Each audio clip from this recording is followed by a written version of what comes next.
3-4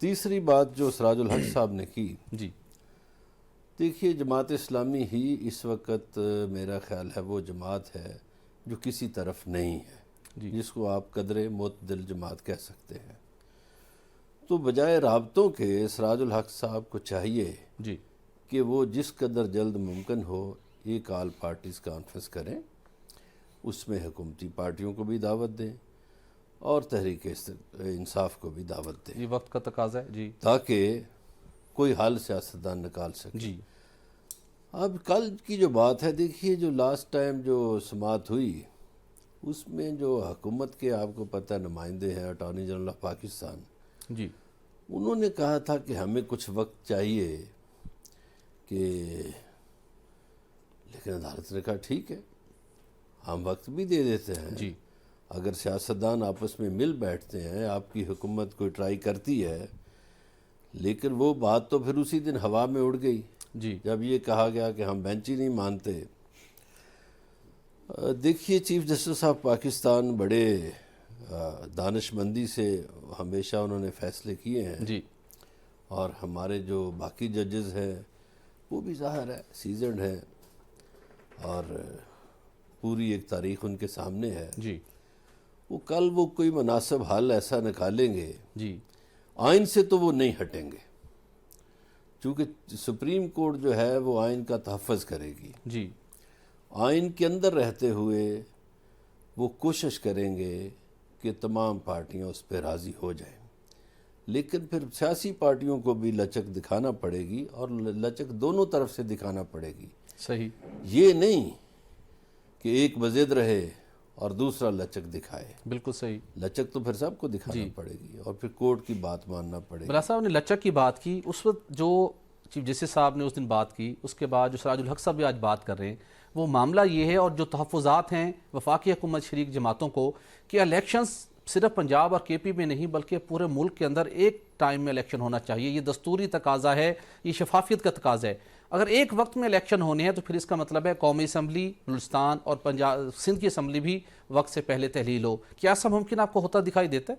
نہیں، دیکھیے جو آپ نے فرمایا نا دستوری تقاضا ہے، دستوری تقاضا تو یہ بھی ہے، آئین پاکستان میں لکھا ہوا ہے جی کہ کوئی صوبائی اسمبلی اس کا وزیر اعلیٰ تحلیل کر دے جی تو 90 دن کے اندر الیکشن ہو جانے چاہیے۔ جی تو دستوری تقاضا تو یہ کہتا ہے۔ اب چونکہ ہمارے ہاں صورتحال یہ ہے کہ ایک طرف ٹرم پورے ہونے کو ہے، تو میرا یہ خیال ہے کہ اپوزیشن کو بھی ایک قدم آگے بڑھنا چاہیے، بالکل صحیح۔ اور حکومت کو بھی ایک قدم پیچھے آنا چاہیے، جی تاکہ بیچ کا کوئی رستہ نکال کے کوئی مئی جون میں الیکشن کی بات کر لیں، کیونکہ پاکستان کے حالات جس قدر معاشی طور پر خراب ہیں جی شاید وہ بیان نہیں کیے جا رہے۔ پاکستان میں جتنی غربت ہے، جی جو وارداتیں ہو رہی ہیں، جو ڈاکے پڑ رہے ہیں، وہ یقیناً حکمرانوں کے تو پتہ نہیں کوئی جوں رینگتی ہے یا نہیں، لیکن لوگوں کی زندگیاں حرام ہو گئی ہیں۔ بالکل صحیح۔ علوی صاحب سے جان لیتے ہیں۔ علوی صاحب، حکومتی اتحاد بھی اپنے موقف پر ڈٹا ہوا ہے، وہ پیچھے ہٹنے کو تیار نہیں ہے، پوری حکومت عملی وضع کر چکے ہیں، اور کل کورٹ روم میں جا کر وہ اپنا صورتحال کے مطابق اپنے لائحہ عمل کا اعلان کریں گے۔ اب اگر ہم نے صورتحال کو بہتر بنانا ہے، جو برلاس صاحب بھی تجویز دے رہے ہیں، سراج الحق صاحب بھی ایکٹیو ہیں، کچھ اور لوگ بھی اپنا رول پلے کرتے ہوئے دکھائی دے رہے ہیں، تو پہلی بات تو یہ طے ہے کہ اگر معاملات آگے بڑھنے ہیں اور کوئی بہتری آنی ہے تو الیکشن بیک وقت ہوں گے، صوبائی اور تمام قومی اسمبلیوں کے۔ تو اس مقصد کے لیے عمران خان صاحب کو بھی کچھ لچک دکھانا پڑے گی۔ وہ تو کہتے ہیں جو میں تو ان کے ساتھ مذاکرات کے لیے بیٹھوں گا نہیں، اگرچہ ایک اچھا موقع آ رہا ہے، اسپیکر قومی اسمبلی نے فیصلہ کیا ہے کہ جو آنے والے دنوں میں ایک ان کی گولڈن جوبلی کی تقریب ہونی ہے، اس میں عمران خان صاحب کو بھی انوائٹ کیا جا رہا ہے، تو کہ خان صاحب کو نہیں چاہیے آگے آپ بیٹھیں، بجائے اس کے کہ ہم عدلیہ کو کوئی ایسے کسی تنازع کا شکار بنائیں، اپنے معاملات اپنے گھر میں بیٹھ کے خود حل کر لیں۔ شکریہ بھٹی صاحب۔ عمران خان صاحب کا جو ابھی تک کا ماضی کا ریکارڈ ہے، جی اس میں تو نہیں لگتا کہ وہ بیٹھیں گے، وہ اس کی بنیاد پہ بات کر لیتے ہیں۔ جی عمران خان صاحب نے جب ان کو ایک سیٹ دی گئی اور یہ اسمبلی میں پہنچے تھے، جی اس وقت ان کو پی اے سی کا ممبر بنایا گیا تھا، پبلک اکاؤنٹس کمیٹی کا۔ جی عمران خان صاحب ایک اجلاس اجلاس میں میں بھی وہاں نہیں گئے تھے، کیونکہ وہ اپنی شان کے خلاف سمجھتے تھے، جبکہ وہ بہت بڑا لرننگ کا پلیٹ فارم تھا۔ بڑا پلیٹ فارم تھا۔ پھر عمران خان صاحب کو کشمیر کمیٹی کا بھی ممبر بنایا گیا تھا. جی عمران خان صاحب نے اپنی زندگی میں ایک بھی کشمیر کمیٹی کا اجلاس اٹینڈ نہیں کیا. نہیں کہ اپنی شان کے خلاف سمجھتے تھے کہ وہ بڑے آدمی ہیں اور یہ چیزیں چھوٹی ہیں. آخر کار انہوں نے پھر اسے استعفیٰ دے دیا تھا.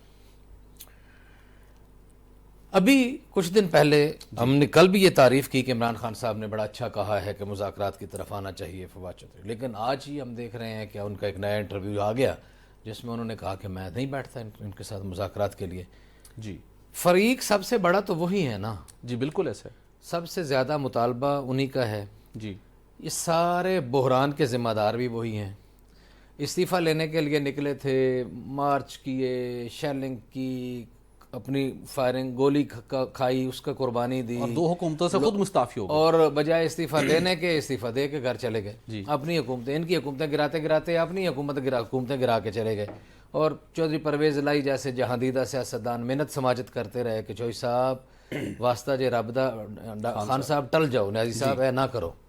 لیکن انہوں نے کہا نہیں, کیونکہ ان کے ساتھ کچھ 1-2 ایسے لوگ ہیں جس کا چودھری صاحب نے برملا اظہار بھی کیا, چودھری پرویز الہی صاحب نے, کہ وہ لوگ الٹی سیدھی پٹیاں پڑھاتے ہیں خان صاحب کو. ٹھیک, کیونکہ ان کا اپنا پولیٹیکل کوئی اتنا کیریئر ہے نہیں, کوئی اتنا ٹریک ہے نہیں, وہ اتنی سیاست سمجھتے نہیں ہیں جس طرح چودھری خاندان سمجھتا ہے.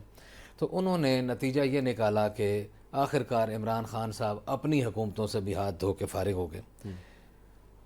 ہوا کیا, عمران خان صاحب ایک جو بہت زیادہ ہائپ کریٹ کر چکے تھے وہ ایک ڈیفنسو پوزیشن میں آ گئے. صورتحال ان کے ہاتھ سے نکل گئی, ورنہ وہ بہت طاقت میں تھے نا. جی بالکل, کہ پنجاب کی حکومت ان کے پاس تھی, پورا پروٹوکول ان کے ساتھ تھا پارٹی لیڈر کے طور پہ, KPK کی گورنمنٹ ان کے ساتھ تھی, پورا پروٹوکول ان کے ساتھ تھا. پھر وہ محصور ہو گئے ایک زمان پارک کے اندر کیا. جی اب عمران خان صاحب کے پاس, ان کو پتہ ہے ان کی امیدوں کا واحد مرکز, واحد راستہ سپریم کورٹ آف پاکستان ہے. وہی سپریم کورٹ جس کے بارے میں آپ کے بھی کافی سارے ارشادات جلیلہ ہیں, جیسے آج کل یہ چیزیں کر رہے ہیں جن کو خطرہ ہے کہ ہمارے خلاف فیصلہ نہ آ جائے. اسی طرح ماضی میں عمران خان صاحب بھی اسی طرح کی بہت ساری, بلکہ آج کے انٹرویو میں بھی کہا کہ مجھے بہت تکلیف ہوئی, یہ ہوا وہ ہوا. حالانکہ کورٹ تو اس پہ بھی بڑی ڈیٹیل بات ہو سکتی. معاملہ ایک ہی ہے جو سراج الحق صاحب کہہ رہے ہیں کہ مذاکرات کے ذریعے کوئی بات آ جائے, لیکن مذاکرات پہ مولانا سراج الحق کی اللہ کرے وہ بات مان جائیں کوئی کسی طریقے سے. علی صاحب دیکھیں, عمران خان صاحب چاہتے ہیں کہ یہی بینچ آرڈر کرے کہ 90 روز کے اندر 10-11 اپریل جو بنتے تھے اس تک ہر صورت الیکشن ہو جائیں. 30 اپریل تک تو ویسے 90 دن سے معاملہ باہر چلا گیا تھا جب پہلے بھی معاملہ آیا تھا. ان کا ایک ہی پوائنٹ آف ویو ہے. میں دوسرا بڑا آپ سے آپ کی ایکسپرٹ اوپینین لینا چاہوں گا. جبکہ دوسری طرف اگر آپ نے معاملے کو سلجھانا ہے, وہ کہتے ہیں کہ نو چانس, آپ اس کو سوچ نہیں سکتے کہ اس وقت کے اندر ہو, اکتوبر میں دیکھیں گے. فل کورٹ نہیں بنتا اور عمران خان صاحب کی بات بھی پوری نہیں ہوتی, اور کورٹ یہ عمران خان صاحب چاہتے ہیں کہ نہیں بس یہی کورٹ ایک آخری فیصلہ دے اور ہو جائیں. انتشار پیدا ہوتا ہے, تو اس کو حل کرنے کے لیے کوئی کسی نہ کسی کو تو مل بیٹھ کر بیٹھنا ہوگا کہ ملک کو اس مسئلے سے نکالیں. یہ ہوتا نہیں, ایک بات تو یہ ہے کہ یہ ہوتا نہیں ہے کہ کوئی یہ کہے کہ یہی بینچ ہو, یہی جج ہوں اور یہی میرا فیصلہ کریں. جی یہ ہوتا نہیں ہے. انصاف کی دنیا میں ایسا نہیں ہوتا, عدم اعتماد ہو جائے تو ایسا ہونا چاہیے, نہ ہی ایسا ہونا چاہیے. پھر دوسرے کہہ رہے ہیں کہ ان تینوں کے یہ ہے وہ ہیں, ان سے ہمیں اعتراض ہے, ہمارے خلاف ہمیشہ ان کی طرف سے فیصلے آئے ہیں, یہ ہوا ہے, جو بھی ان کے الزامات ہیں ہم اس میں نہیں پڑھتے. جی ٹھیک ہے, تو ہمیں ان کو یہ قبول نہیں ہے. اب ایک ہے کہ یہی چاہیے, ایک ہے. اب لگتا یہ ہے, اب دیکھیں ہم تو یہ ایک تجزیہ ہی پیش کر سکتے ہیں نا, جج صاحبان کیا فیصلہ کر کے بیٹھے ہیں یا کیا سوچ رہے ہیں, وہ ہم ان کے اندر کی بات تو ہم نہیں جانتے. بالکل ایسے, لیکن مناسب یہی ہوگا کہ ہو سکتا ہے چیف جسٹس صاحب کوئی اس طرح کا کوئی رائے عمل نکالیں, کوئی ایسی حکمت عملی نکالیں کہ وہ لارجر بینچ بنا دیں فل کورٹ کی بجائے. بالکل صحیح. یہ تو کہتے ہیں نا فل کورٹ ہو سکتا ہے وہ فل کورٹ بنا دیں, ہو سکتا ہے فل کورٹ نہ بنائیں, لارجر بینچ بنا دیں. بالکل ٹھیک. کوئی اس طرح کا کوئی راستہ نکالیں, کیونکہ جس حد تک یہ PDM جا چکی ہے, مجھے نہیں لگتا کہ آگے ستمبر کو تو انہوں نے ویسے ریٹائر ہو جانا نا چیف جسٹس صاحب نے, کہ آپ اپنے کیریئر کے آخری 2-3 ماہ کے دوران اپنے اوپر کوئی ایسا داغ لگوا کے جائیں, اور وہ سوٹ بھی نہیں کرتا, کسی بھی قاضی کو سوٹ نہیں کرتا کہ اس کے اوپر ایسا کوئی داغ.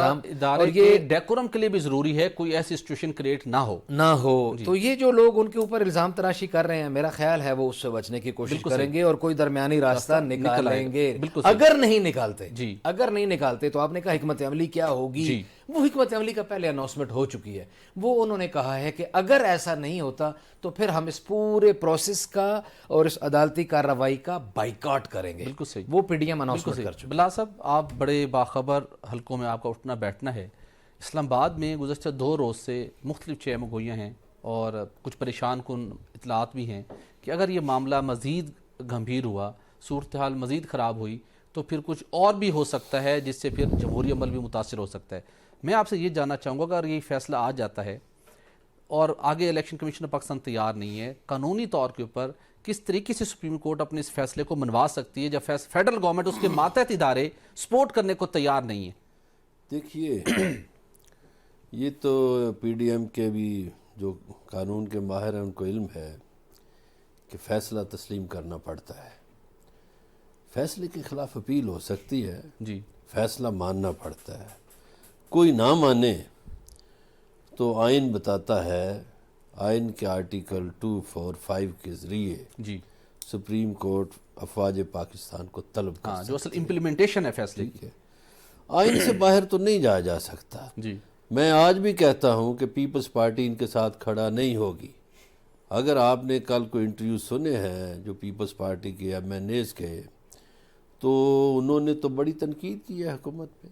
انہوں نے تو یہاں تک کہا کہ یہ رانا ثناء اللہ کو وزارت نہیں چلانا آتی, اسحاق ڈار کو وزارت نہیں چلانا آتی, فلانے کو نہیں آتی.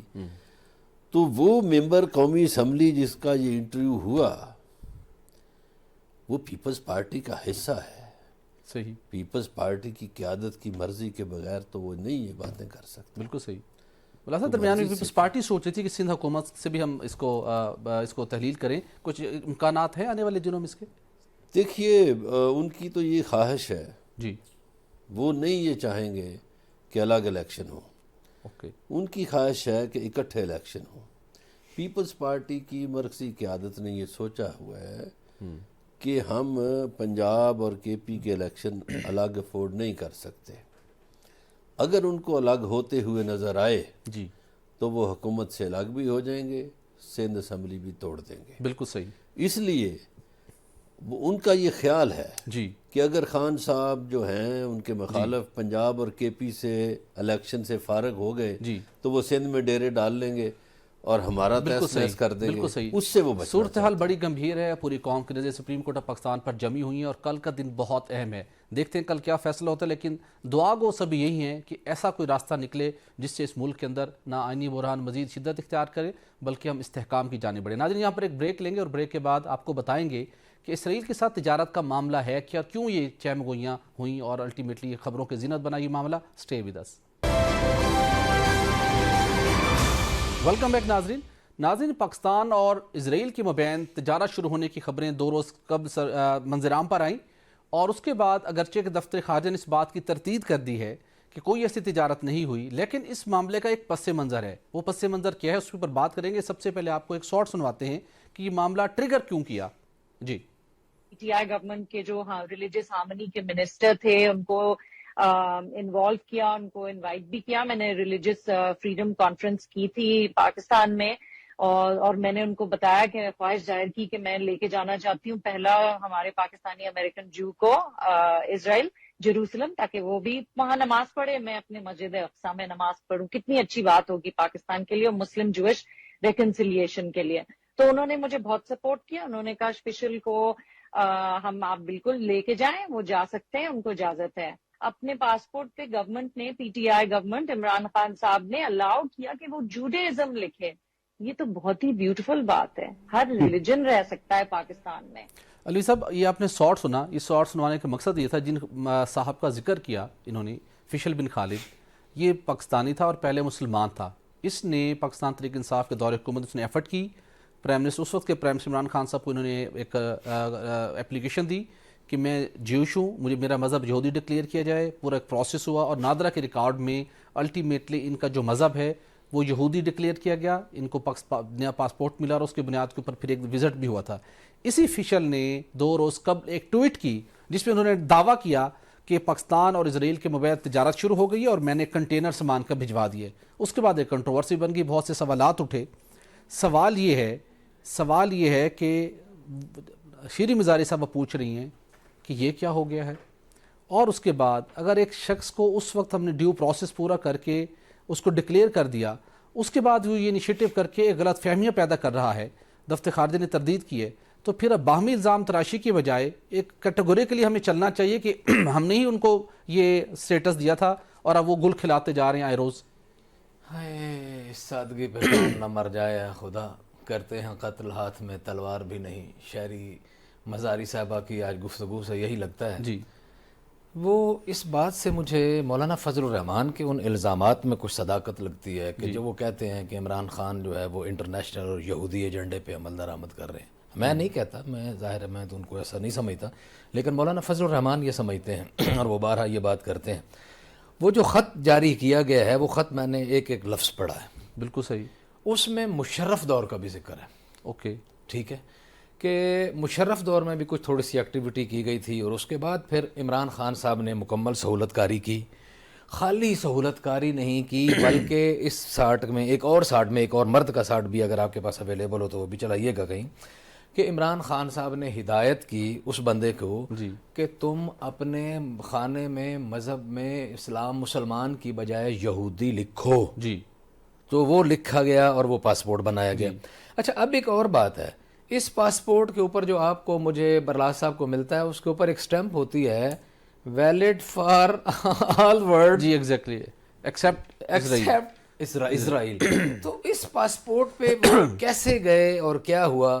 تو یہ ایک تو بات سمجھ آ گئی کہ یہ کام تو عمران خان صاحب کے دور میں ہوا، ان کے منسٹرز نے، ابھی وہ خاتون بھی کہہ رہی ہیں کہ انہوں نے ہمیں بہت سپورٹ کیا، لیکن پی ٹی آئی کا پروپیگنڈا سیل آج بہت کل سے بڑا سرگرم تھا جب سے یہ جاری ہوا، اور یہ ان کے اوپر ڈالنے کے لیے اور ان سارے لوگوں کے اوپر۔ تو اس کا مطلب ہے کہ یہ کام اسی زمانے میں ہوا۔ اب آ جاتے ہیں پاکستان کے سٹانس کی طرف۔ وزارت خارجہ نے بھی آج کہہ دیا کہ آفیشیل کوئی اس قسم کی ٹریڈ نہیں ہو رہی۔ وزارت تجارت نے بھی کہہ دیا کہ سرکاری سطح پہ اسرائیل کے ساتھ کوئی ایسا کام نہیں ہو رہا۔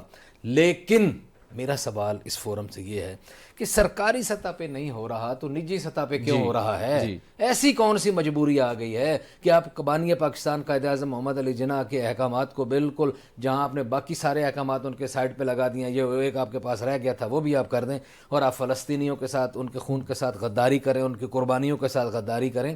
تو ایسا کرنے کا بھی کوئی حق نہیں ہے، کوئی جسٹیفیکیشن نہیں۔ برلاس صاحب سے جان لے تو برلاس صاحب، یہ ٹیزر ہیں، یہ ڈیفرنٹ ان کا مذہب تبدیل کیا گیا، ایک قرارداد بھی آئی، آن اینڈ آف یہ ڈیبیٹ بھی اوپن ہوتی ہے، انٹرنیشنل لیول کے اوپر مختلف تنظیمیں بھی ایکٹیو ہیں، جو استعماری قوتیں ہیں جب وہ یہ فیصلہ کروانا چاہیں گی، کیا پاکستان کی کوئی بھی حکومت ہو کیا ان کے سامنے سٹینڈ لے سکتی ہے؟ اور کیا با اثر اور طاقتور عرب ممالک نے اسرائیل کو قبول نہیں کیا، تو کیا مستقبل میں آپ دیکھ رہے ہیں کہ یہ معاملہ اس طرف لے جانے کے لیے یہ مختلف ٹیزر چھوڑے جا رہے ہیں؟ دیکھیے، جو عربوں نے تسلیم کیا تو پاکستان پر بھی پریشر تو ہے جی، لیکن یہ جو آپ نے اس لڑکی کا گفتگو سنائی ہے انیلا علی صاحبہ کی، اس کے ساتھ بہتر ہوتا کہ آپ نور الحق قادری کی گفتگو بھی سنا دیتے، جی، چونکہ پتہ چلتا کہ انہوں نے سپورٹ کیا یا نہیں، ایک دوسرا موقف آ جاتا۔ جی، اور جہاں تک عمران خان کا تعلق ہے، دیکھیے وہ گفتگو میں تو کہتے رہے کہ جب اسرائیل کو تسلیم کرنے کی باتیں ہوئیں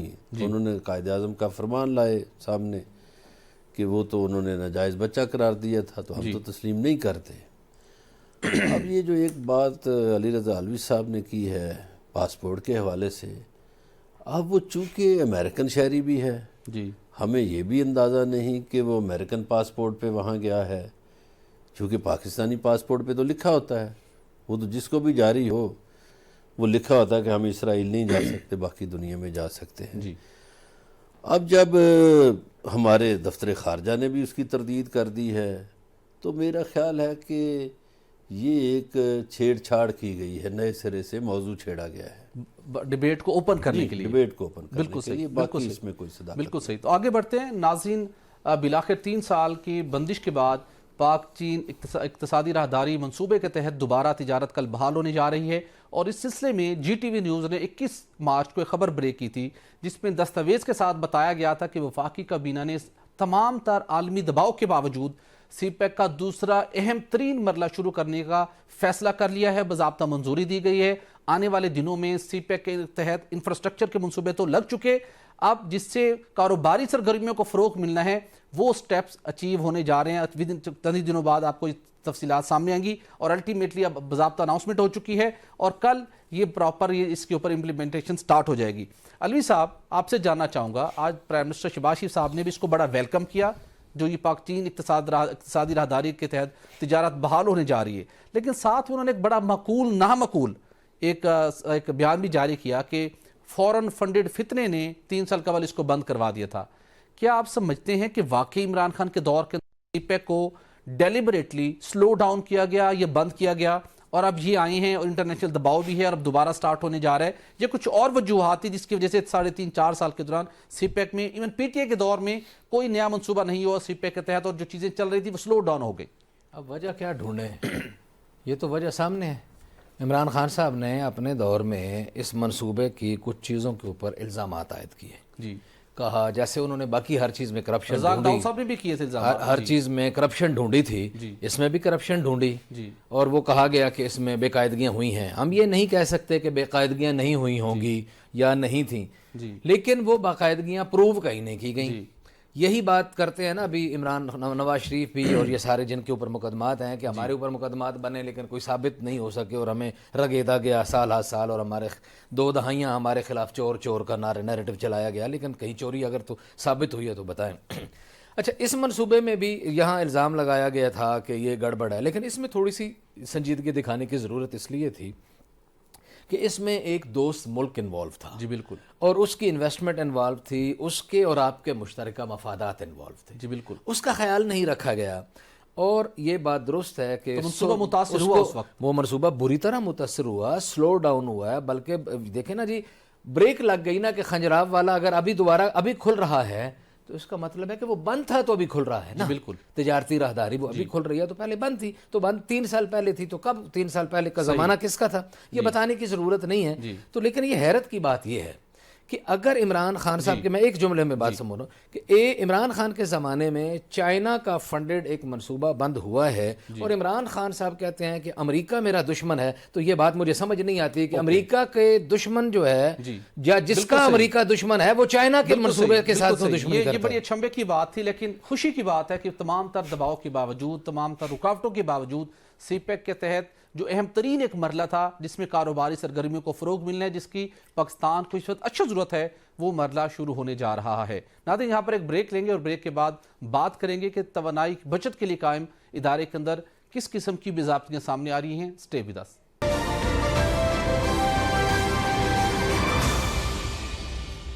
ویلکم بیک ناظرین۔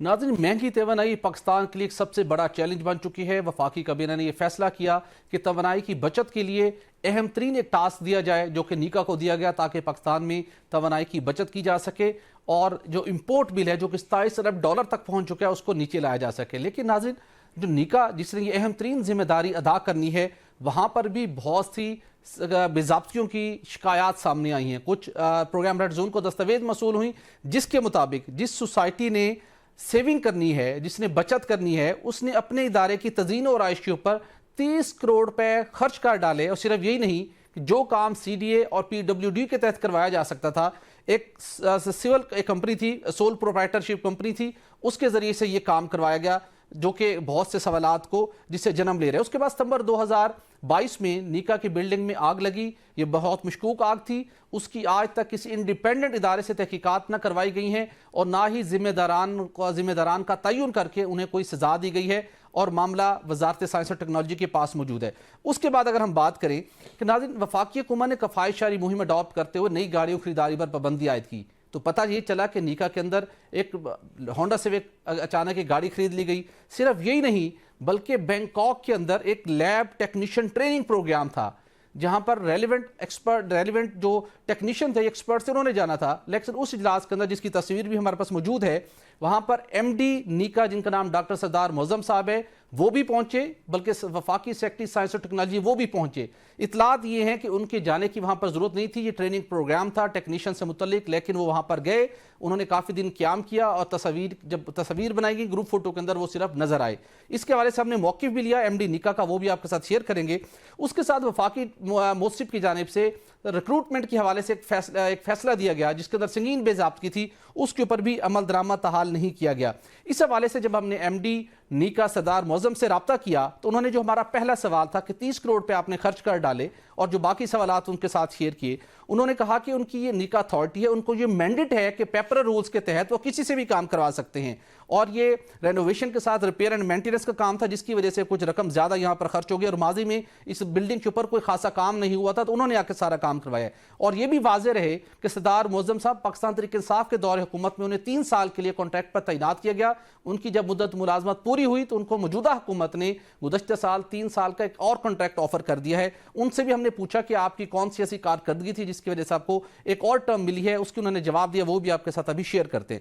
اس کے ساتھ انہوں نے کہا جی کہ جو آگ لگی ان کی بلڈنگ کے اندر اس کی وزارت سائنس اور ٹیکنالوجی میں رپورٹ موجود ہے، اب یہ ان کا کام ہے، لیکن وزارت سائنس اور ٹیکنالوجی ہو یا آپ ایم ڈی ہیں، آپ کی ذمہ داری ہے ذمہ داروں کو تعین کر کے انہیں فکس کریں۔ اس کے ساتھ بینکاک کے جو انٹرنیشنل ٹرپ تھا اس کے حوالے سے ان کا کہنا تھا کہ میں پرائم منسٹر کی اجازت سے گیا تھا، سیکرٹری بھی پرائم منسٹر کی اجازت سے گئے تھے، ہم سائٹ کے اوپر کچھ مزید ایک ادارے کے ساتھ کچھ مذاکرات کرنا چاہتے تھے، اگرچہ کہ وہ لیب ٹیکنیشین پروگرام تھا لیکن کچھ مزید معاملات طے کرنے کے لیے ہمیں وہاں پر جانا پڑا اور ہم نے کافی کامیابی حاصل کی۔ اور اس کے ساتھ جو گزشتہ ان کے 3 سال کے اندر وہ کہتے ہیں میں نے بجٹ منظور کروایا، اس ادارے کے حوالے سے کافی ریسرچ ورک کروایا، کافی کارکردگی کو بہتر بنایا ہے۔